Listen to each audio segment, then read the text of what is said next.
இன்றைக்கி நம்ம தாய்மாமன் சீரியலில் என்னன்னு பார்த்தீங்கன்னா, நம்ம மாயாண்டி வந்து நம்ம தேன்மொழிக்கிட்ட ஐடியா கேட்டுட்ருக்காரு. இந்த ஃபங்க்ஷனை எப்படி செலிப்ரேட் பண்ணலான்னு சொல்லிட்டு அதுக்கு தேன்மொழி சொல்கிறாங்க. அப்பா அவங்க குலதெய்வம் வந்து பார்த்திங்கன்னா ரொம்ப கோவமாக இருக்கிறதா சொல்லி தான் அவங்க வந்து அந்த சடங்கு சுற்றுற ஃபங்க்ஷன் வந்து வச்சாங்க.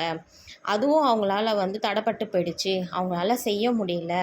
நம்ம ஏன் வந்து அன்னைக்கு கல்யாணத்துக்கு முன்னாடி வந்து அந்த சடங்கு சுற்றுற ஃபங்க்ஷனையும் நம்ம சேர்த்து வைக்கக்கூடாது.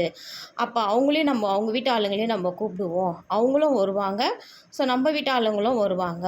ஸோ இது மூலிமா குடும்பம் வந்து ஒன்றா ஆகும் இல்லையாப்பா அப்படின்னு சொல்லிட்டு சொல்கிறாங்க. அதுக்கு வந்து பார்த்திங்கன்னா நம்ம மாயாண்டி ரொம்ப சந்தோஷப்படுறாரு. கரெக்டு தேனு நீ சொன்னது. இதை வந்து நம்ம கண்டிப்பாக ஃபாலோ பண்ணலாம். இது நல்லது நல்லா நடக்கும் இது அப்படின்னு சொல்லிட்டு கூட இருக்கவங்ககிட்ட சொல்கிறாரு. என் பொண்ணு பார்த்திங்களா எவ்வளோ சூப்பரான ஐடியா கொடுத்துருக்கா. இதுக்கு தான் வந்து நம்ம பொம்பளை பொண்ணுக்கிட்ட வந்து ஐடியா கேட்கணுன்றது. அவள் எவ்வளோ சூப்பராக கொடுத்துருக்கா பார்த்தீங்களா ஐடியா. நல்ல ஐடியா தான் இது. இந்த மாதிரியே நான் பண்ணிடுறேன்.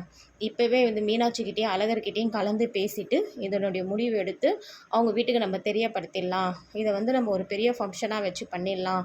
முன்னாள் வந்து நம்ம வந்து சடங்கு சுற்றுற ஃபங்க்ஷன் வச்சுட்டு மறுநாள் வந்துட்டு நம்ம சுமங்கலி பூஜை பண்ணிவிட்டு தாலி பிரித்து கோக்குறதையும் பண்ணிடலான்னு சொல்லிட்டு கட்டி பிடிக்கிறாரு அவங்க பொண்ணை.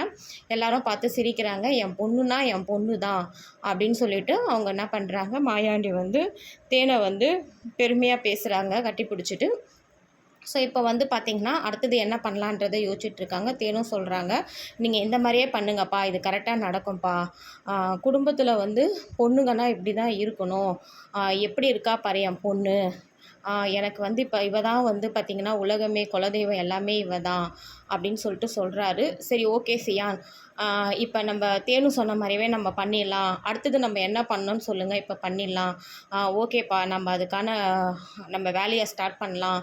சரி வாங்க நம்ம போயிட்டு நம்ம பேச்சு வீட்டில் போய் சொல்லிவிட்டு பேச்சு வீட்டில் இருக்கிறவங்கள இன்வைட் பண்ணலாம் அப்படின்னு சொல்லிட்டு கிளம்புறாங்க. சரின்னு சொல்லிவிட்டு எல்லாரும் ஓகே சொல்கிறாங்க. இப்போ அடுத்தது வந்து பார்த்திங்கன்னா நம்ம அழகர்கிட்டேயும் நம்ம மீனாட்சிக்கிட்டேயும் பேசிவிட்டு அவங்க போகிறாங்க. உள்ளே போனவுடனே பார்த்திங்கன்னா நம்ம பூங்கொடியோடைய அப்பா, அதாவது மஞ்சமலை, வாங்க எல்லோரும் உள்ளேன்னு சொல்கிறாங்க. உடனே பேச்சியும் வாங்க வாங்க அண்ணா வாங்கண்ணா வாங்க வாங்க எல்லோரும் உள்ளே வாங்க அப்படின்னு சொல்லி உள்ளே கூப்பிட்டுட்டு போகிறாங்க. சரி சொல்லிவிட்டு எல்லாருமே வந்து பார்த்திங்கன்னா உள்ளே வீட்டுக்குள்ளே போகிறாங்க. ஃபஸ்ட்டு அவர் போயிடுறாரு, பின்னாடி அவங்க மச்சானும் போயிடுறாங்க. எல்லோரும் வீட்டுக்குள்ளே நுழையிறாங்க. உள்ளே நுழைஞ்சவுடனே என்ன பண்ணுறாங்கன்னா வேகமாக மஞ்சமலை போய் நிற்கிறாரு. ஸோ அப்போ அவங்க வந்து மச்சான் வந்து பார்த்திங்கன்னா இருங்க நான் உங்களுக்கு வந்து சேர் எடுத்து போடுறேன், நீங்கள் சேரில் உட்காருங்க அப்படின்னு சொல்லிட்டு சொல்கிறாங்க. சேரில் போய் அவர் உட்கார்றாரு, கால் மேலே கால் போட்டுட்டு. ஆனால் இவங்க எல்லாருமே நின்றுட்டுருக்காங்க. இவங்கள வந்து உட்காரணும் சொல்லலை, கீழே வந்து பாய் போட்டு உட்காரணும் சொல்லலை. அவர் கால் மேலே கால் போட்டு ஆட்டிகிட்ருக்காரு. இதை வந்து பார்த்திங்கன்னா நம்ம மாயாண்டி வந்து பார்த்திங்கன்னா ரொம்ப மனசு சங்கடத்தோடு பார்த்துட்ருக்காரு. அவர் என்னை வந்து திமிராக உட்காண்ட்ருக்காரு, பழிவாங்கிற எண்ணத்தில் உட்காண்ட்ருக்காங்க. நீங்கள் என்ன தேடி தாண்டா வந்திருக்கீங்க அப்படின்னு சொல்லிட்டு. ஸோ இவரும் வந்து பார்த்திங்கன்னா அதே ஒரு கம்பீரத்தோடையே நின்றுட்டுருக்காரு. சரின்னு சொல்லிட்டு என்ன பண்ணுறதுன்னு தெரியாமல் நம்ம பேச்சு உள்ளே வந்தவங்க என்ன பண்ணியிருக்காங்க, இருங்க நான் எல்லோரும் இருங்க, நான் போய் சேர் எல்லாருக்கும் கொண்டு வரேன் அப்படின்னு சொல்லிட்டு வேகமாக உள்ளே போகிறாங்க. ஸோ உள்ளே போனவங்கள பார்த்திங்கன்னா நம்ம மஞ்சமலை வந்து சிக்னல் கொடுக்குறாரு. அந்த சேர்லாம் நீ ஒன்றும் எடுத்துகிட்டு வர தேவையில்ல அப்படின்ற மாதிரி சிக்னல் கொடுத்தோடனே அவங்க அப்படியே ஸ்டாப் ஆயிடுறாங்க. இப்போ எல்லாருமே நின்றுட்டு தான் பேசிகிட்ருக்காங்க.